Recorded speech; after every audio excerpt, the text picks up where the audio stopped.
Esta presentación audiovisual tiene como objetivo exponerle los intereses relacionados al cambio climático y a la disminución de los recursos fósiles. Está realizada en el marco del balance de carbono de su organización. En primer lugar, para entender los intereses relacionados a la rarefacción anunciada de las energías fósiles, hay que tener en cuenta dos cambios mayores. Uno concierne a la población, el otro el consumo individual en energía. Así, sobre los dos últimos siglos, la población ha sido multiplicada por 6 y los pronósticos para 2050 evalúan que la población mundial va a ser más de 9.000 millones, lo que corresponde a una vez y media la población actual. Paralelamente a este aumento de la población, el consumo individual de energía estalló. Ha sido multiplicado por 10 en un poco más de un siglo. Por ejemplo, un español consume cada año 2.020 litros de petróleo en forma de carburante o bajo otras formas, por ejemplo, como el plástico, el textil, lo que representa 3 veces más que el agua que bebe. Ahora bien, los recursos de petróleo son limitados, lo que hace que consumimos ahora mucho más petróleo que lo descubrimos, y cada vez más cada año.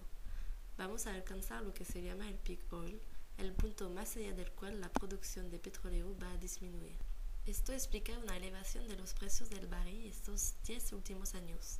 Este precio que debería estabilizarse alrededor de $150 a partir de 2015, según los expertos. Pues hay que encontrar nuevas soluciones para asegurar nuestras necesidades crecientes en energía. Para acabar sobre las energías fósiles cuyas reservas son limitadas, aquí están algunos órdenes de dimensiones de las provisiones todavía disponibles según los expertos. Nos quedamos cerca de 40 años de petróleo convencional, 40 años más si se añade a eso el petróleo no convencional, como por ejemplo en las arenas asfálticas, petróleo a profundidad muy grande, 75 años de gas natural y 200 años de carbón. Este último valor es problemático, porque anima a los países en vías de desarrollo que tienen grandes necesidades en recursos energéticos a explotar principalmente esta energía. Los chinos abren así una central a carbón cada semana. Y todavía estas cifras están calculadas teniendo como base una hipótesis falsa, un consumo mundial constante. Ahora bien, nos vimos, este consumo está aumentando regularmente, del orden del 2% al año, lo que significa reservas reales más cortas. La combinación de todos estos factores conduce a lo que se llama el crecimiento energético, a saber, una subida del 80% de la demanda energética global entre 1970 y 2000 y un crecimiento similar esperado entre 2000 y 2030. Luego hay que tener en cuenta la problemática del cambio climático.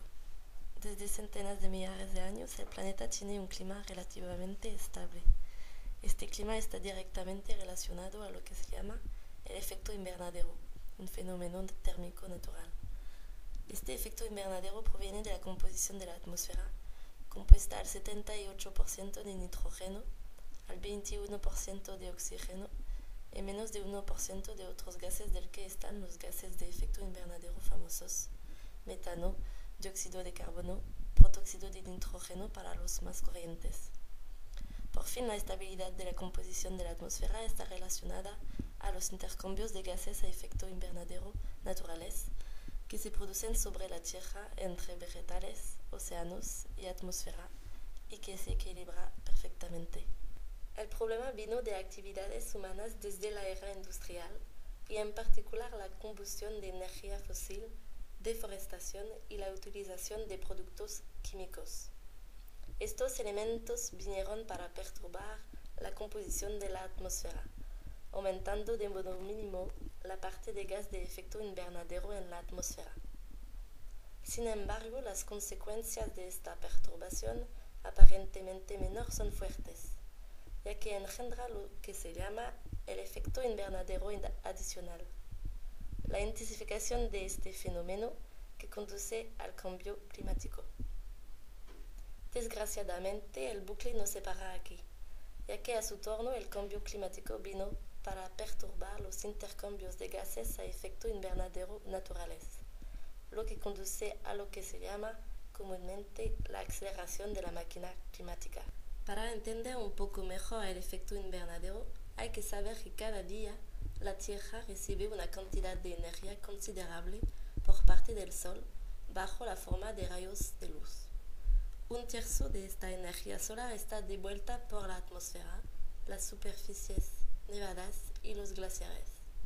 Los 2/3 restos están absorbidos por la Tierra, que se recalienta y emite otra vez así esta energía en forma de infrarrojo. Los gases de efecto invernadero tienen la propiedad de absorber los infrarrojos y de reemitirlos en todas las direcciones, de las que están una parte hacia la Tierra, pues una cantidad de energía está almacenada en las capas bajas de la atmósfera. Este fenómeno permite al planeta tener una temperatura media de 15 grados en lugar de 18 grados bajo cero, pues los gases de efecto invernadero actúan como una cubierta alrededor de nuestro planeta que permite garantizar una cierta temperatura en la atmósfera baja. Durante los 400.000 últimos años se comprueba que existen ciclos en la concentración en CO2, que varía aproximadamente entre 200 y 300 partes por millón. Sobreponiendo a esta curva la evolución de la temperatura, se nota que la temperatura conoció evoluciones cíclicas muy similares a las del CO2, variando de cerca de 8 grados entre eras glaciares y interglaciares.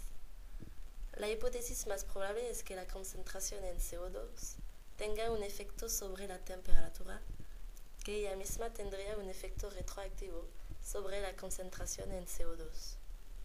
El problema viene por el hecho de que la actividad humana también hizo pasar la concentración de CO2 a más de 380 partes por millón, valor jamás alcanzado durante los 400.000 últimos años, con una velocidad de aumento jamás alcanzada. Esto va ciertamente a tener un impacto sobre las temperaturas. Ciertos modelos permiten ya hacer una proyección de este impacto. Así, los efectos sobre el clima son reales. Durante el último siglo observamos una subida de la temperatura media de cerca de 1 grado, comparado al año 1850.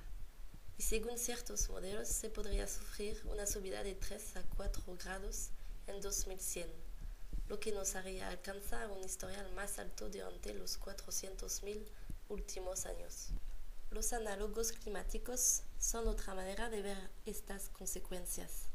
La idea es intentar de modelizar el clima que tendrán las ciudades para Horizonte 2070 y de compararlas con el clima actual de otras ciudades. Según estos modelos, el clima de París a esta fecha sería comparable, por ejemplo, al de Roma actual. Para resumir, hacemos frente a dos problemas: la rarefacción de las energías fósiles y el cambio climático. Para responder a eso, dos soluciones se imponen. En primer lugar, adaptarse a estos cambios, que crearán sin duda algunas oportunidades, reducir sus emisiones de gas de efecto invernadero para limitar el cambio climático en lo posible. Para reducir estas emisiones, compromisos han sido tomados con respecto al año 1990. En el nivel mundial, el protocolo de Kioto pretende reducir de un poco más de 5% las emisiones de los países desarrollados de aquí a 2012. A nivel europeo, la directiva del 3x20 tiene la ambición de aquí a 2020 de reducir del 20% las emisiones, de utilizar el 20% de energías renovables y de mejorar la eficacia energética del 20%. Al nivel francés, el famoso factor 4 pretende dividir por 4 las emisiones de aquí a 2050, lo que corresponde a una baja del 3% al año. Estos compromisos también permitirían reducir la vulnerabilidad económica frente a la subida anticipada del precio de las energías fósiles. Para que una organización inicie una gestión de reducción de sus emisiones, La primera etapa es la realización de un balance de carbono, una metodología de estimación de las emisiones de gas de efecto invernadero desarrollada por el ADEME, la Agencia del Medio Ambiente y del Control de la Energía. Para resumir, el balance de carbono consiste en 4 etapas mayores. La primera es recoger datos brutos reveladores de la actividad de la organización, como por ejemplo los kilómetros recorridos en coche, los kilovatios hora de electricidad o las cantidades de papel utilizadas. Luego estos datos están convertidos en tonelada equivalente de CO2, gracias a factores de emisión calculados por el ADEME, lo que permite trazar el perfil de la organización y pues visualizar los postes de actividad los más emisores. La meta final del balance de carbono siendo elaborar pistas de reducción de las emisiones calculadas así.